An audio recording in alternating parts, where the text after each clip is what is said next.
প্রতি মাসে বেতন নাও ঠিকই, খেলার বেলায় নাই। তোমাদেরকে দিয়ে শুধু শুরু উদ্বোধনী বানায়। খেলার মাঠে হাত পা কাঁপে, পারো না মারতে চাই। 6 মারবে তো দূরের কথা, তোমাদের জন্য এক রান হয়ে যায় বার। রে রফিকুল ফোন দিছে। শিট, তোর কয়দিন কইছি রে মোবাইল ফ্লাইট মুড করে ভিডিও করবার লেগা?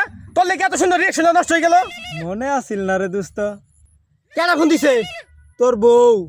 রিসিভ করে কো ভিডিও বানাইতাছি। রং পেয়ে লইছে। আজকে বললে তুমি রিবন নিয়ে ভিডিও বানাইতে গেছো? হ্যাঁ, তোমার কয়দিন কইছি রিবনের সাথে বেড়াবা না? ওটা একটা পুংটা, ডাইদের বংশ, দেখা যায় কিবে। মুখটা দেখলে বমি আসে। সি সি সি সি সি। ওবে একটা মানুষের সাথে মানুষ ঘুরে, হাই রে হাই, শরীরটা পাড়া পাড়া গন্ধ। সি সি সি। তোমার কয়দিন কন লাগে? হ্যাঁ, ডাইদের বংশ, পুংটা, লুচ্চা একটা, আমার মেহি চাই কিবে। হ্যাঁ, দেখলে মুন্ডাকে ঝাড়ু দিয়ে বাইরাই। হ্যাঁ, হ্যালো হ্যালো হ্যালো, কথা কও না কে? হ্যালো, ওই মরছ নাকি? কথা আর কি বেগমু, আমি ওই পুংটা রিপনি কইতাছি।